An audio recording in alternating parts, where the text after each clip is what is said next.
Watch the tunes!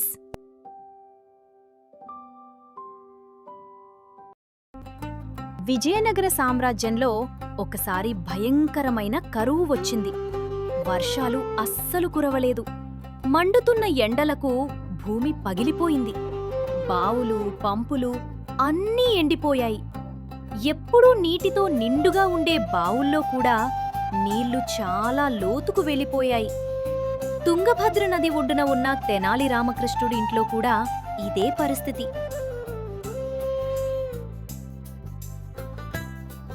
త్రాగటానికి, స్నానం చేయటానికి, వంట చేసుకోవటానికి ఏదోలా నీళ్లు తోడుకుంటూ జీవనం సాగుతున్నా ఇంటి వెనక ఉన్న తోట మాత్రం కళ్ల ముందే ఎండిపోతుండటం చూసి తెనాలి రామకృష్ణుడి మనసు కలవరపడింది.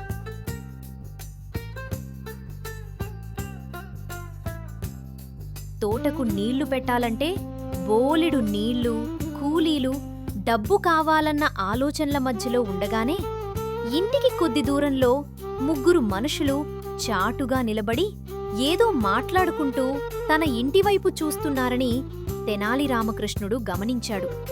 వాళ్ళ వాలకం చూసిన క్షణంలోనే ఇవాళ రాత్రికి దొంగతనం జరగబోతోంది అని తన తెలివితో అర్థం చేసుకున్నాడు. వెంటనే తన కుమారుణ్ణి పిలిచి కావాలని కొంచెం గట్టిగా, అబ్బాయి, ఈ సంవత్సరం వర్షాలు సరిగా కురవకపోవటంతో కరువు వచ్చింది. తినడానికి తిండి లేక, చేసేందుకు పని దొరకక చాలామంది దొంగతనాలకు పాల్పడుతున్నారు.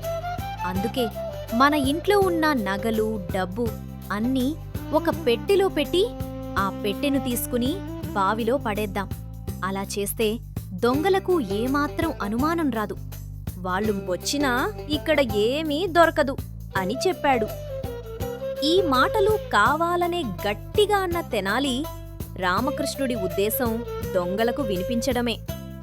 చాటుగా ఉన్న దొంగలు ఈ మాటలన్నీ విన్నారు.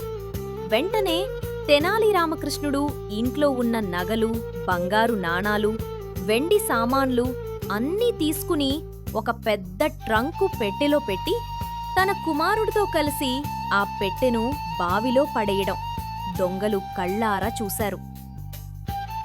అంతే, ఆ రాత్రికే తప్పకుండా ఇక్కడికి రావాలని దొంగలు నిర్ణయించుకున్నారు.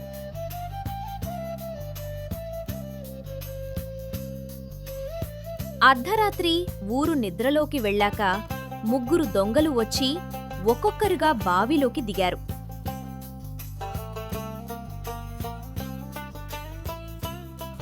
కాని బావిలో చెత్త, పిచ్చి మొక్కలు, రాళ్ళు తప్ప పెట్టె కనిపించకపోవడంతో ముందుగా బావిని శుభ్రం చేస్తూ శ్రమించారు.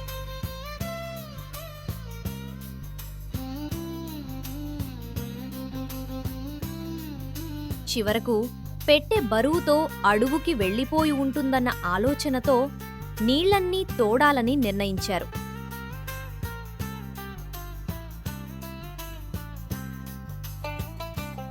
దొంగలు రాత్రంతా నీళ్లు తోడుతుంటే చాటుగా ఉన్న తెనాలి రామకృష్ణుడు తన కుమారుడితో కలిసి అదే నీళ్లతో తోటకు పాదులు కట్టి మొక్కలకు నీళ్లు పెట్టాడు.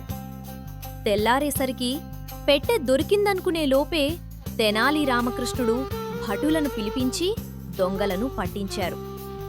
ఇలా దొంగల లోభాన్ని తన తెలివితో పనిగా మార్చుకుని తోటను కాపాడుకున్న తెనాలి రామకృష్ణుడి చాతుర్యం అందరి